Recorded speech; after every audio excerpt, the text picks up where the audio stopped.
Welcome to the Karma School of Business, a podcast about the private equity industry, business best practices, and real-time trends. I'm Sean Mooney, Blue Ace founder and CEO. In this episode, we have an awesome conversation with Casey Myers, partner with Edison Partners. Enjoy.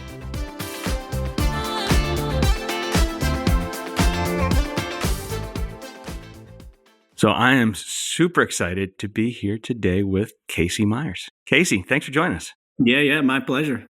I've been looking forward to this for a lot of reasons. One of which is I came to first know Casey when we were on a panel together in one of these big private equity conferences. And Casey was just really dropping all the pearls of wisdom and not afraid to kind of like say it in some ways how it was and is. And so he was probably one of the most like positively quoted persons at the entire conference. So I was like, we got to get you on this thing because it'll be a lot of fun. Life's short, man. You can't beat around the bushes. Absolutely. He is really, I think, has a unique perspective, and I'm looking forward to this. And then the other thing that's great about Casey is his firm is one of the most recent kind of Nashville transplants in the broader private equity, growth equity world. So I get the pleasure of seeing Casey on occasion, and they're super awesome, cool offices. It's good to see Casey here, and looking forward to jumping in. Yeah, absolutely. Thanks for having me, Sean. So as we kind of get into the discussion here, maybe first what I'd love to do is get a little bit of the story of you. Kind of how'd you come up? How did you eventually make it into this industry? It wasn't by design.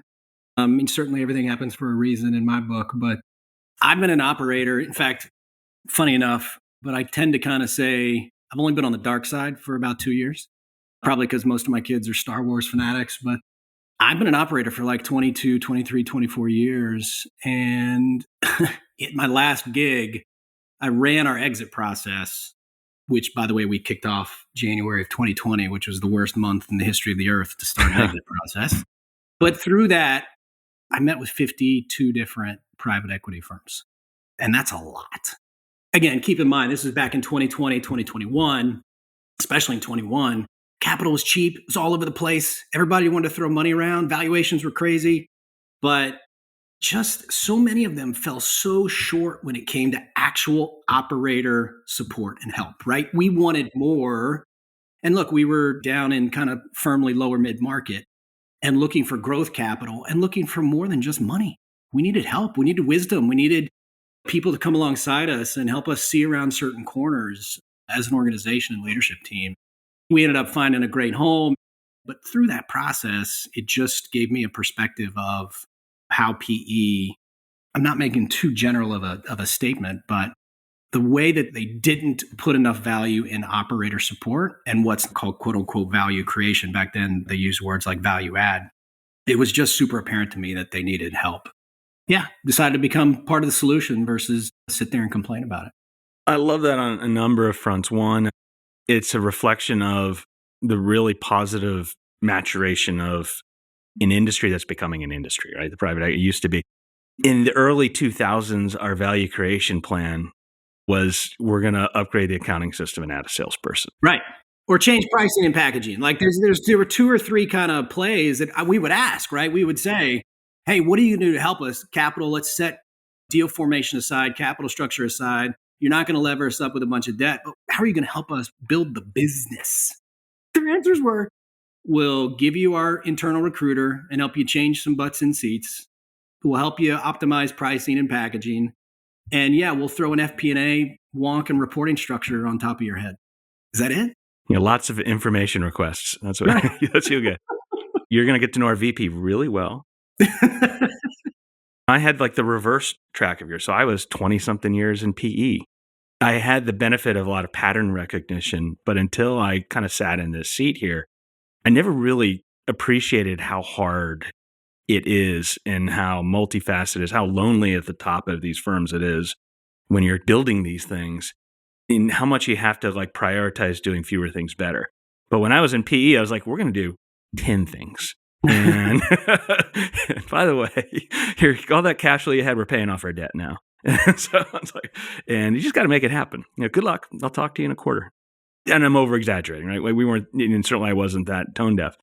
But it's not until I kind of sat in this seat, like, whoa, you've got to really be intentional about what you're going to do and then tying real resources to do it. And so to have that background 20 something years in the seat and now bring it into a great firm like Edison, that's got to be a huge benefit and advantage for you all, both as an investor, but also as the beneficiaries of your capital. Yeah, for sure. It's operators doing investment deals, right? It's not investors doing deals and slapping on an operator kind of Band-Aid after the fact. I want to get into a lot of that in terms of how you all look at the world and what you all do to kind of create value, right? Which is the name of the game. It's the economic reality. You have to. And those who do so extraordinarily benefit. But before we do that, one of the questions, Casey, I always love to ask is, we'd know you better if we knew this about you. And so what's something about you that we'd all know you better if we knew? Well, I would say, I think if you spent 15 minutes with me in a boat fishing, you'd probably see me pretty quick, and certainly in a golf cart as much as I can get out there and play. But life of the PE operator and partner doesn't allow for too much fishing and golfing these days. So we're on a fishing boat with you. What would be maybe some of the subtle differences between Fishing Casey and Boardroom Casey? Oh my gosh. I don't think there's much of a difference, honestly. Sometimes I like to say I'm Edison's token Southerner, but Edison spends a lot of our time and investment and portfolio in those underserved markets in the Southeast. But I grew up in the South, been down here, been in Atlanta for 26 years, born and raised on Amelia Island, just north of Jacksonville. And we just... Oh, really? Yeah. In the South, you kind of just wear it on your sleeve.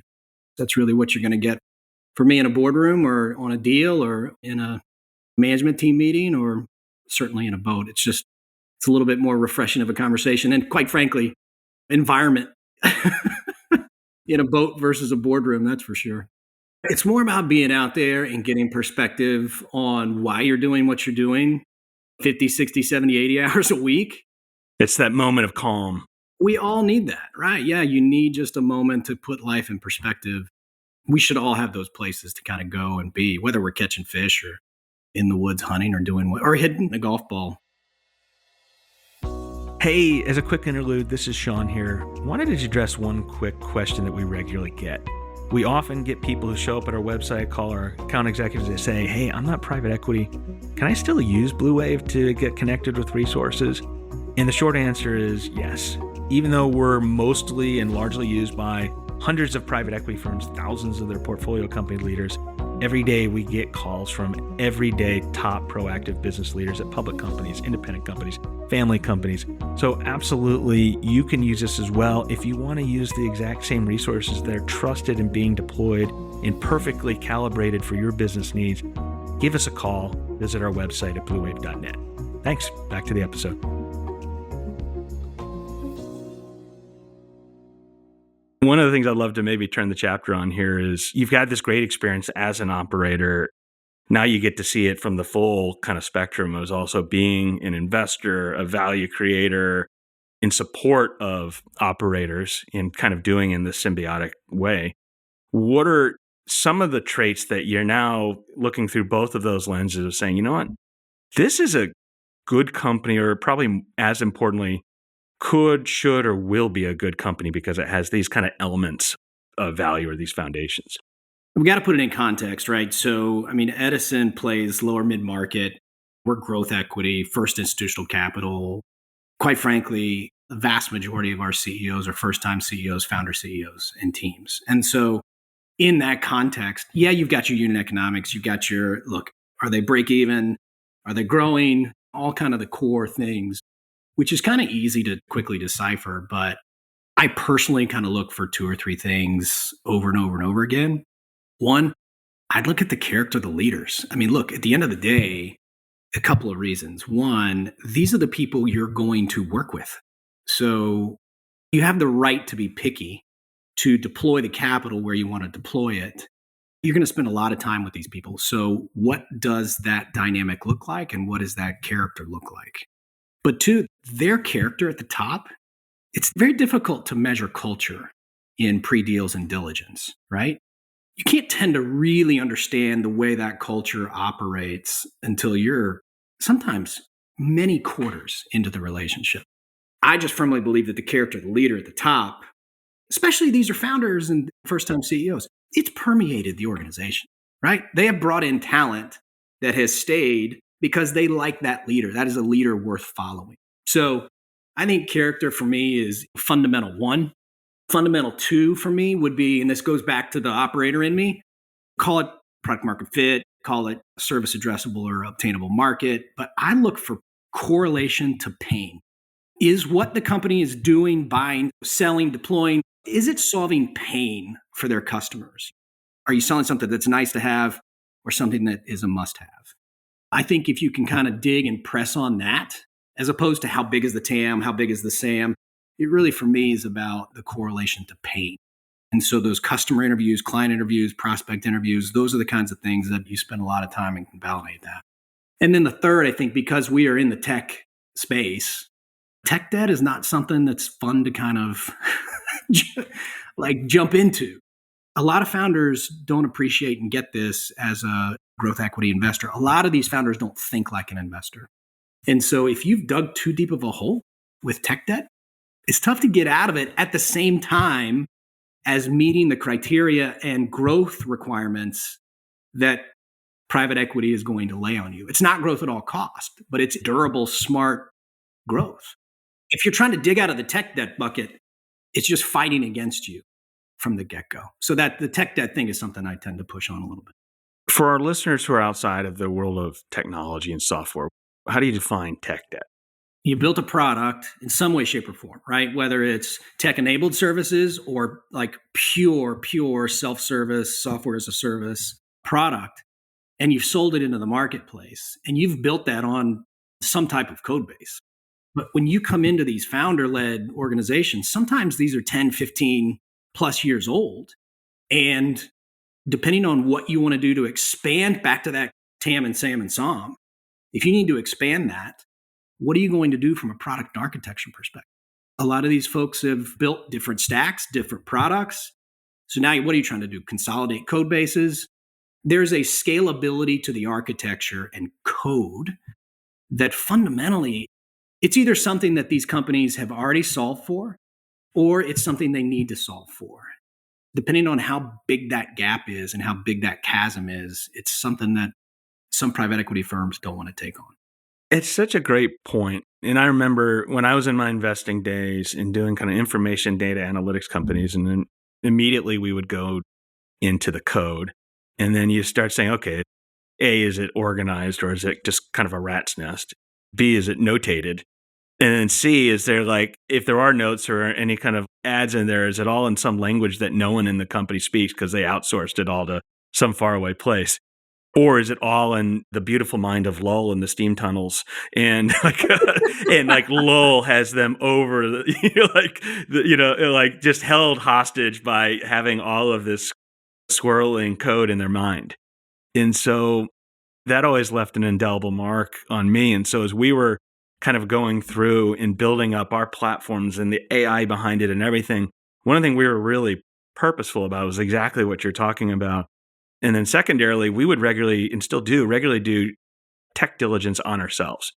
We'll bring in the groups that you all will hire to look at targets. And we said, no, come look at us. And like, it's just to check, are we doing it right? Is it the latest and greatest? Can we do something better? Are we looking at the right KPIs? And anyone can do that.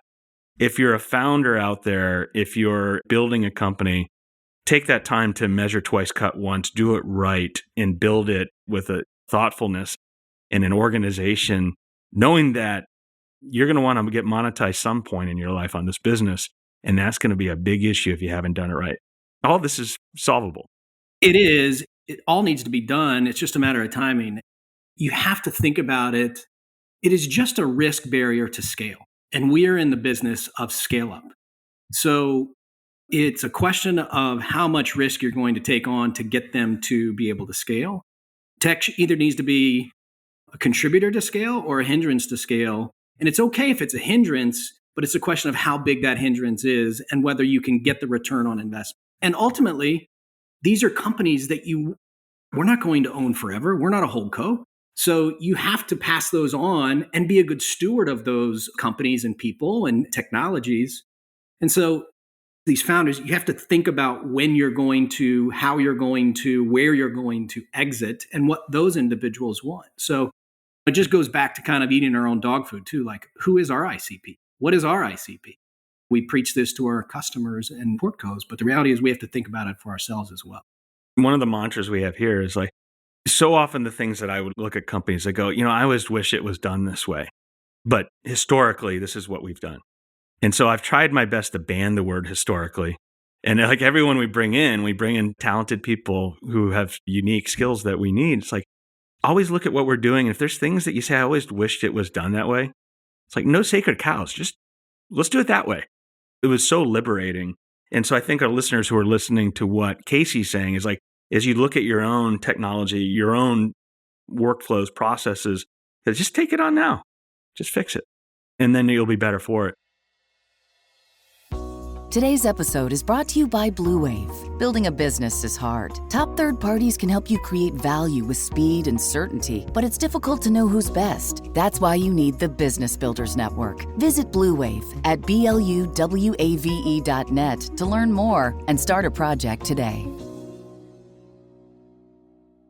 The other thing that I really liked was your point on character. What are some of the things that you look at that show within an organization? Like, these are good people with integrity that are doing things the right way. Or maybe what are some of the signals that you say, oh, this could be a red flag? A lot of it shows up in some objective KPIs like executive churn. If you really push also down into the organization, churn down in the organization, you're going to get normal kind of individual contributor churn. But if you see management churn and frontline manager churn, you got to kind of question what the actual culture is that's driving these people out. And certainly there's always a degree of healthy churn, so to speak. I think that's one of the more objective ways to pick up on it. And this goes to the relationship building you need to do way before a letter of intent.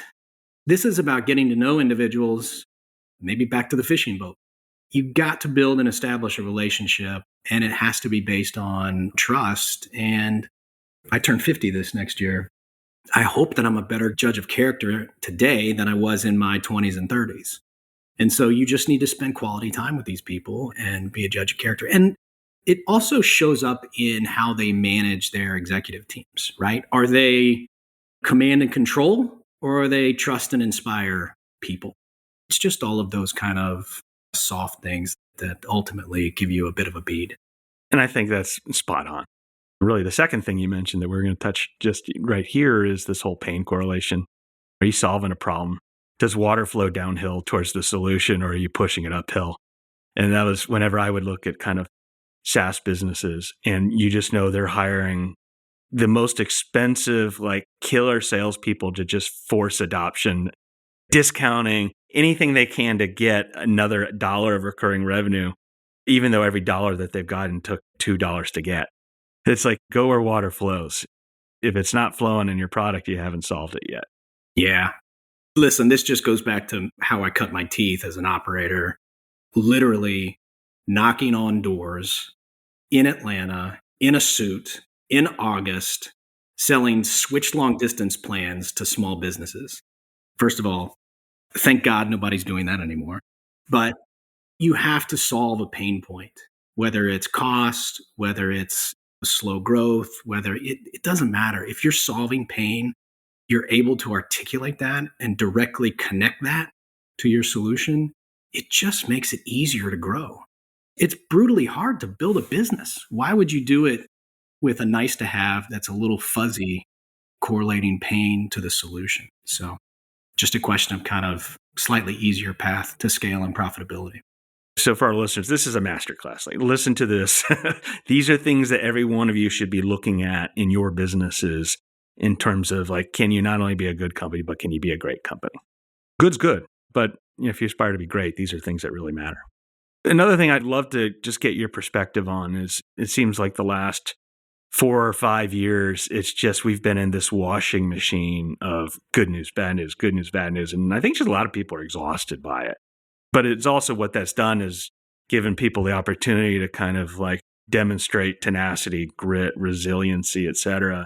And so I'm curious, over the last 4, 5, 6 years, et cetera, have you gone through one of these, and maybe what were some of your like lessons learned and takeaways from that? One, I had many. Yeah, it's like, how many? Yeah, exactly. I mentioned before, kind of in passing, but the last company I was at, we started a banker-led strategic exit process.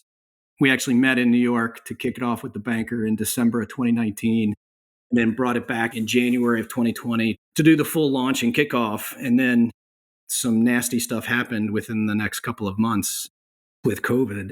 And look, you get punched like that. It's not like you're just going to stop. You have to adapt. We've been on a change leadership and change management kick with our portfolio companies in the last year or two. It's showed up in kind of our CEO Summit content and Executive Leadership Team Summit content. It's no different that I experienced then. It's a question of kind of what you do with it. And so you got to pivot. You got to be agile. You got to deal with current circumstances. But most startup and scale up folks are used to having to be ultra gritty and determined and not take no for an answer. And so you either have that, honestly, or you don't. It's either there and you get better at it through practice, which is not fun.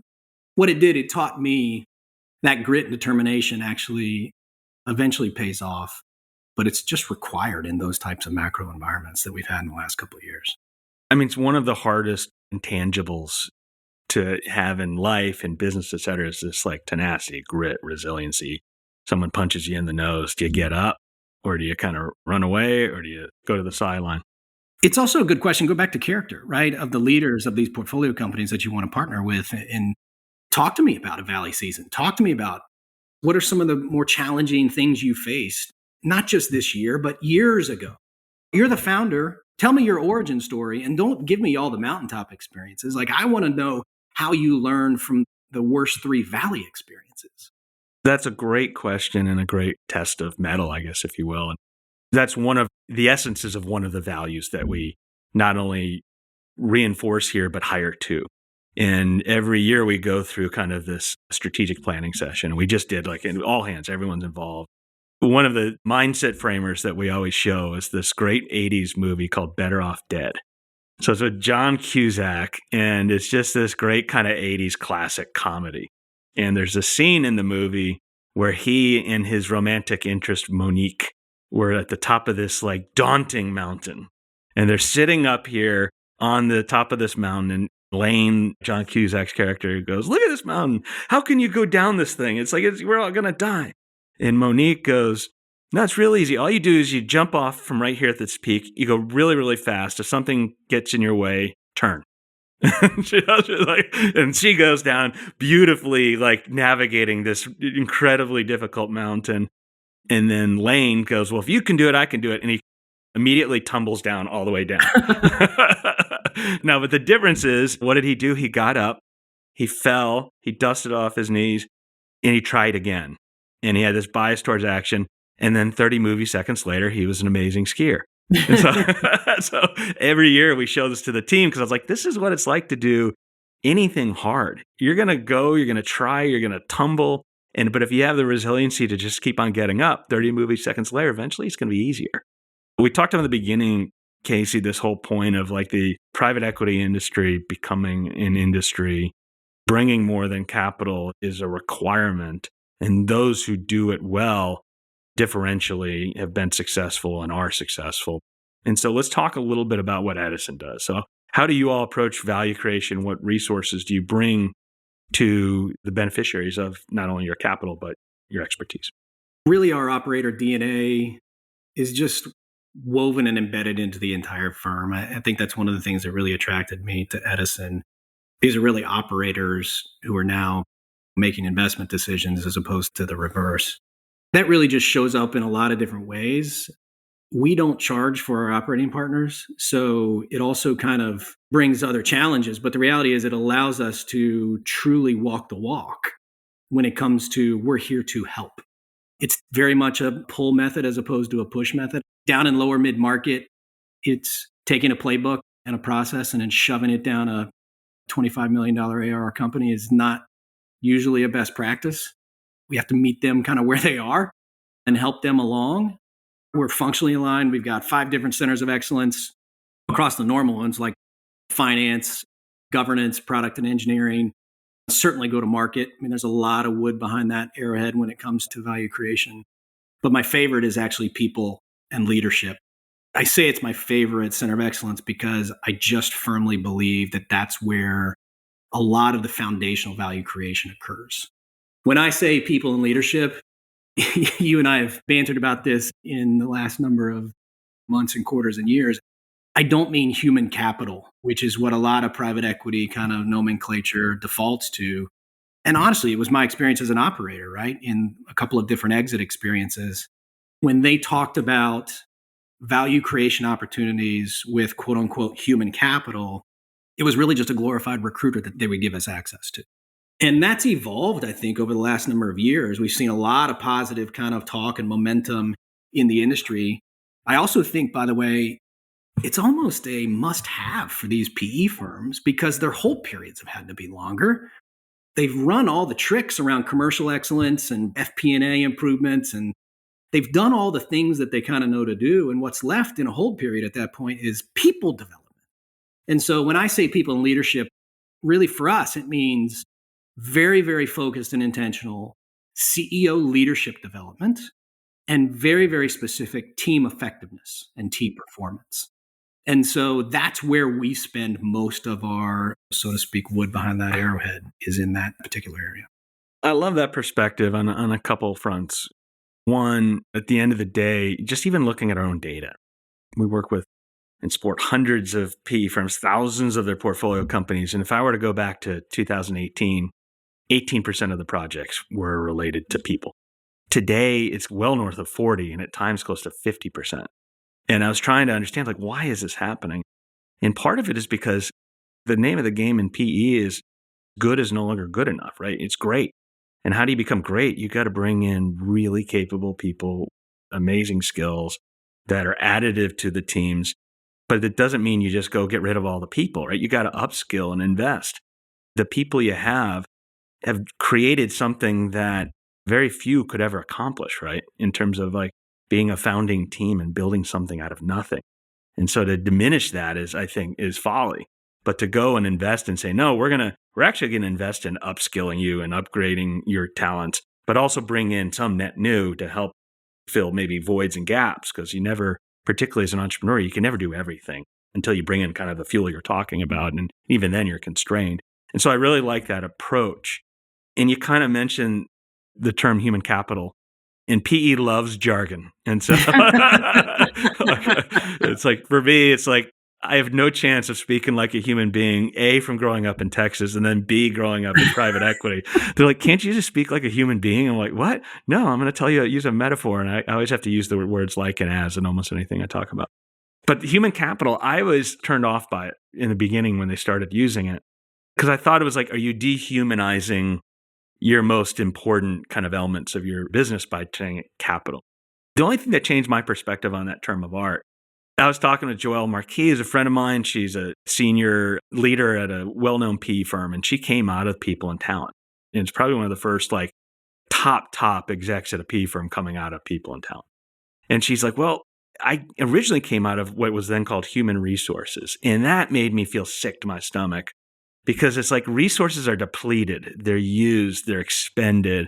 And she goes, the way I view capital, why I like it so much, is like capital is invested and it's something that makes something bigger, better, safer, stronger, faster, and grown. That is a great explanation. And why has never anyone said that out loud? Totally agree. I think it's the broad assumptions when people, and certainly portfolio companies, hear human capital is, what do they think of? I don't know how much they think of, is my PE firm investing in my leadership development? Are they really focused on making my executive team high functioning and high performing? You were talking about this before. That's hard work. It's easy to just deploy a recruitment and search tactic. It takes back to grit in the foxholes, in the valleys. It's hard creating a high functioning team. And this is also part of the context of where each firm and fund kind of fit, right? Because we live in getting these founders across this chasm of startup to scale up, right? Of early stage to growth stage. And listen, they've built some awesome stuff with awesome people. but it's the inevitable kind of what got you here is not necessarily going to get you there. And it starts with the team of people around them. Yes, can we upskill? Can we develop? But can we also, because of the pattern recognition, can we look ahead and help them look ahead? Because most times they haven't seen 50, 75, 100 plus million in revenue. We kind of know what they're going to need from a, not just skill, but will. And so to be able to help them loosen the reins a little bit, bring in an executive team that will really help them go further, faster, that is more art than science. Edison has this, we talk about taking a people first approach and a people based value creation strategy. And that's really where the rubber meets the road. It's really interesting. You talk, like what gets you to where you are is not going to get you to where you're going. And that's just life, right? We've all been through that. And this year I tried to be as self-aware as I could. And the beauty is I get to see what you all do. And I'm just like, I'm going to Frankenstein myself with that. And so I hired a coach at the beginning of the year. It came from kind of like the fast growth company ecosystem. And I was like, what I'm doing now that got us here, which is like determination and grit, and probably not nearly as like deft and elegant as it could have been, is like, if there's any chance that I don't get Fredo too soon in the game, I've got to change who I am. And it was a really beneficial experience. And so the things that you're talking about in terms of like every operator, no matter who they are, it's a journey. It's not a destination. Amen. And it's like Tom Brady has 6 coaches or had 6 coaches. Why can't a middle market or a lower middle market exec have one and someone to help the team work a little better? I love that you all focus on that. It's unique and it's really important. It's also just fun. Like, this is just the way I'm wired. We started our own little Edison YPO groups. The idea of peer-based learning and this community lever, it's fantastic to watch these folks kind of develop as leaders. Most of these folks really do want to be better. It's just the ability to kind of help them get there. I love it. So, Casey, as we kind of round out our conversation here, I always love to think about pieces of wisdom that others have learned that I can then Frankenstein onto myself without having to figure it out the hard way. And then what I like to say is I've learned every good lesson at least 3 times. By the 4th time, I get it. And so if you were to go back to 22-year-old Casey and give yourself a piece of advice that you wish you knew then, admittedly that 22-year-old Casey may not have listened to. Oh, for sure. There's no doubt about that. But what would be one of those pieces of advice that you would give to yourself then? I got married when I was 22. I was thoroughly distracted with that. Vocationally, I would say, don't be afraid of the Swiss Army knife label. So I had the blessing to go through a number of kind of startups and scale ups to actually start my own thing with my father. We did a 3.5 year stint of raising our own fund as well, which was fascinating and learning. But as an operator, I always felt like it was a curse having broad experience versus deep experience, right? And I would tend to personally get frustrated with that. Maybe not outwardly, but in my heart and mind and soul, I would get frustrated with the breadth of experience I was getting. And I mean, I literally was called in a number of these startups and scale-ups like the Swiss Army knife of XYZ company. My mind would assume it's more of a kitchen junk drawer version. And then I read Arthur Brooks's book. In fact, I've got it sitting right here, Strength to Strength. Arthur Brooks wrote Strength to Strength, and it is about making that shift from building things to teaching things. And a fluid intelligence that you have in your younger years, just metaphysically, versus crystallized intelligence that you have in your later years. And it's those things that allow you to kind of maintain fulfillment and go from kind of building things to teaching things. His most recent book, Build the Life You Want, was also fantastically aligned to those same kind of concepts. We actually had Arthur speak at our annual general meeting this past May, and it was super, super impactful. So I think I'd go back and tell my 22-year-old self, listen, man, it's okay. Like, lean into all the different hats you could possibly wear. And it pays off in the second half of your life because you have the ability to walk into almost any portfolio company door and relate to almost every one of the functions. I love that. We're similar age. We both probably products of the feral Gen X generation. And I think a lot of the time when we were coming up, there was this, you need to be a specialist. And that was the age of specialization. And I think those remnants still exist today. I think your advice is wise for a number of reasons, but also I believe pretty strongly that in this age of AI, the ability to be a generalist is going to be so much more important because that harder and specialized knowledge is now at the hands and the tips of the fingers of anyone who dares to be curious about it. As I talk with my kids, my daughter is on the verge of college and my son is not too far behind. These liberal arts degrees are going to be back in vogue. It's just like, can you think? Can you problem solve? Because they had access to that specialized knowledge that you and I, when we were coming out, didn't exist. I mean, maybe if you spent enough time on the internet, you could figure it out. Now it's distilled in 2 minutes. Not to overstate the power of these tools, but it's the ability to synthesize hard-earned wisdom is going to be so much better. So really now it's like, can you be a problem solver? Can you be a thinker? Can you figure out a variety of issues? So I think the advice you just share there for anyone, whether they're a young age or even younger ages, that's the future that's coming. That's really good advice, not only for 22-year-olds, but 15-year-olds and 50-year-olds in terms of the way the world is going to be coming very quickly. My risk profile is much different today than it was when I was 22.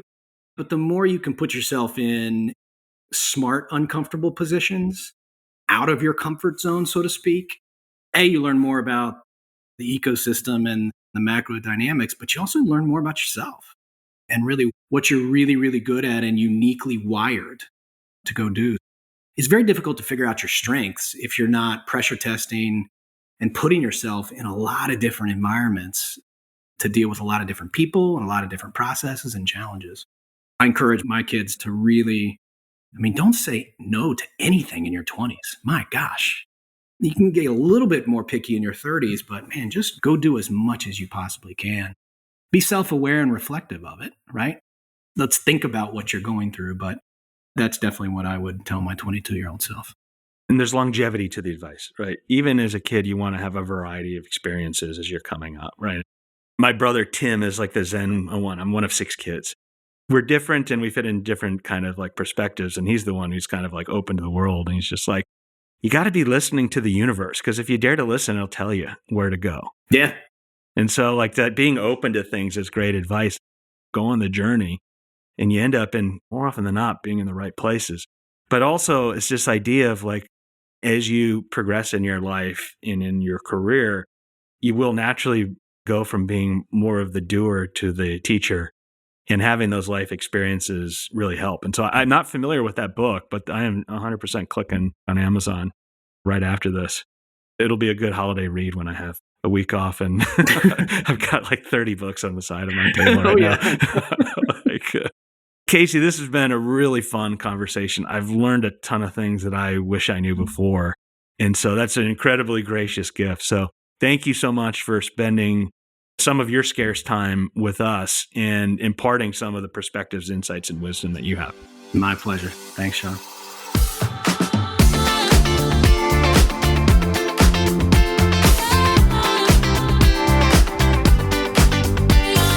That's all we have for today.